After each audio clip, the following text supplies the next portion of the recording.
A bookstore clerk watched an elderly man browse quietly for nearly an hour, walked over and told him directly, in front of other customers, that he probably couldn't afford anything in the store and should stop wasting everyone's time. The elderly man didn't argue. He didn't raise his voice. He just kept shopping. When he finally walked to the register, the total came to $4,247.50, and the clerk, who had said it was fired before that customer reached the door. This is exactly what happened. It was a Saturday afternoon in late autumn, and Clint Eastwood was doing something he had done his entire adult life whenever his schedule permitted: browsing a bookstore. Not scanning. Not searching for a specific title with his phone out. Browsing, the unhurried, exploratory kind where you pull a book from a shelf because the spine catches your attention, flip through it, set it back or keep it, and move to the next section when you feel like it. Clint had loved bookstores the way some people love particular restaurants or parks, as spaces that had a specific quality of time in them, slower and more satisfying than most. He was in Carmel, California, the coastal town where he had lived for decades. The store was called Chapter and Verse, an independent bookshop that had been serving the community for over 2 decades. It wasn't a general interest chain. It specialized in first editions, signed copies, art books, rare photography collections, and a film history section that was genuinely serious. The kind of store where collectors came with intention and left with things they hadn't known they were looking for. The owner, a woman named Patricia, had built it into a community institution by understanding one fundamental thing about people who love books. They need time, and time spent in a bookstore is not time wasted. Clint had arrived around 2 in the afternoon with a specific purpose that required no urgency. He was selecting gifts for the holidays. Books chosen individually for specific people, crew members, friends, family. He had been doing this for years, and it required the kind of careful personal browsing that couldn't be rushed, because the whole point was matching the right book to the right person based on what he knew about them. He had pulled books from several sections and stacked them on a side table to consider, then kept moving. Behind the register was a 26-year-old employee named Kyle, who had been working at Chapter and Verse for 8 months. Kyle's professional background was in high-turnover retail, the kind of environment where the metric was transactions per hour, and a customer who browsed without buying was a resource drain. Patricia had tried to explain, more than once, that her store operated on different principles. Browsers were the lifeblood of an independent bookstore, not an inconvenience. The customer who spent 90 minutes walking every section before buying 2 books was exactly the kind of customer she wanted. Kyle had listened and retained very little of this. What Kyle saw on this particular Saturday afternoon was an elderly man in casual clothes who had been occupying floor space for the better part of an hour without producing a sale. To Kyle, this was a problem that needed managing. He walked over to the photography section where Clint was examining a large-format photography collection. The approach was framed as helpfulness, but the message underneath was not helpful. He asked if the man had found what he was looking for. Clint said he was fine, just looking. Kyle asked if he needed help locating a specific title. Clint said no. Kyle stood there for a moment, recalibrating, and then said what he had actually come over to say. The books in this store were quite expensive. Some of the art books ran several $100s, and he wanted to make sure the customer was aware of the pricing before spending too much time. Clint looked up. He said he understood the pricing. Kyle pressed further. He said 45 minutes was quite a long time to browse without making a purchase decision, and that most customers came in, found what they wanted, and were at the register within 15 or 20 minutes. He said, and this is the sentence that changed the course of the afternoon, that he didn't think the customer could afford the books anyway, and that this wasn't really the kind of place to kill time when you had nothing else to do. A woman named Sarah, a regular customer who had been browsing nearby, turned to look. An older man in another section stopped mid-reach for a book. The ambient noise in the store dropped noticeably. Several people had heard exactly what had been said. Clint closed the photography book and looked at Kyle directly. He said, with a quietness that was more controlled than any raised voice would have been, that he was shopping for gifts and that he was perfectly aware of the prices. He asked if there was a formal time limit on browsing that he had missed. Kyle had no policy to cite. He retreated to the register with the distinct and accurate sense that he had miscalculated something, but unable to identify precisely what. What he had miscalculated was the person in front of him. What he had revealed, in a sentence, was the entire architecture of the assumption he had been operating on: elderly plus casually dressed plus unhurried equaled someone who didn't belong in a store where things were valuable. Clint went back to browsing, more purposefully now. He worked through the film history section and selected 3 books. He returned to photography and picked up the large format collection Kyle had interrupted him with. He moved through Western history, through literature, through the art section.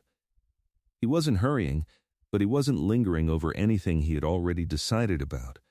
He was completing his gift list, book by book, matching each one to the person he had in mind for it.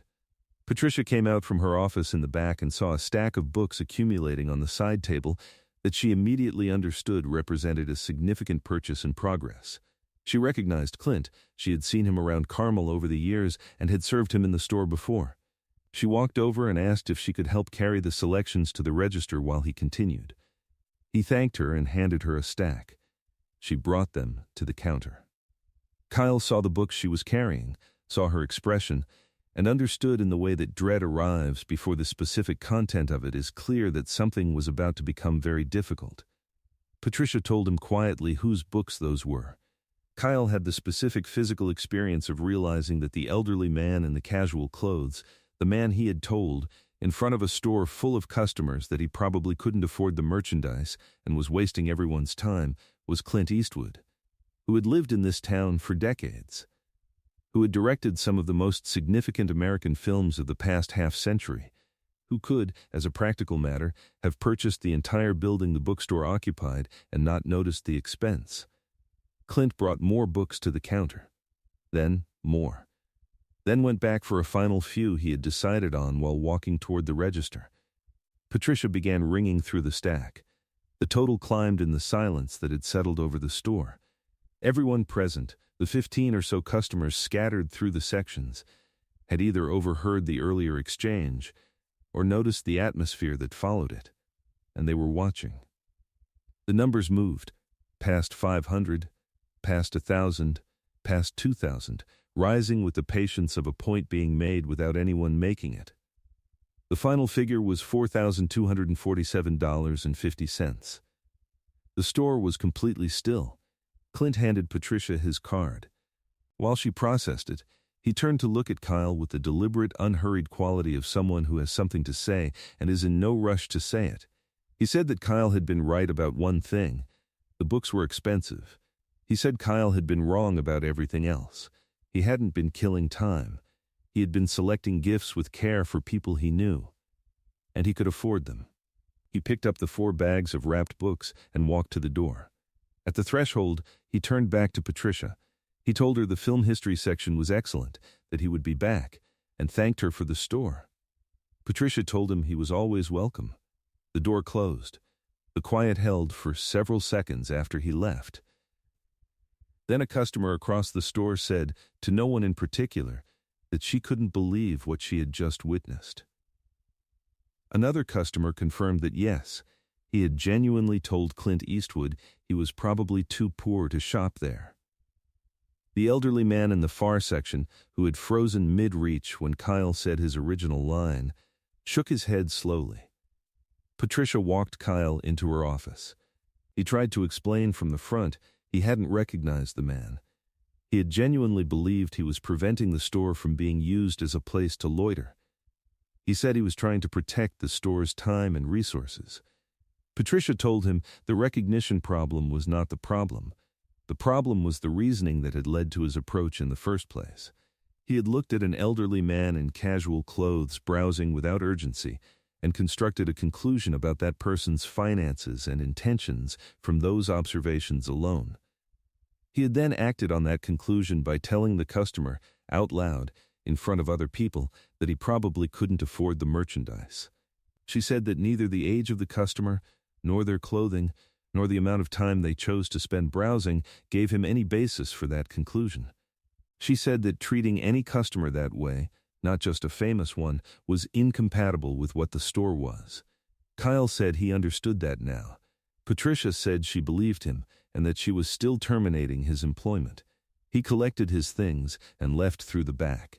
He has described the incident since in various contexts as the single most instructive professional mistake of his life, not because of who the customer turned out to be, but because of what the mistake revealed about the assumptions he had been carrying and the way those assumptions had made him genuinely, confidently wrong. Patricia sent Clint a handwritten note the following day. She apologized on behalf of her store and thanked him for his patience and his business.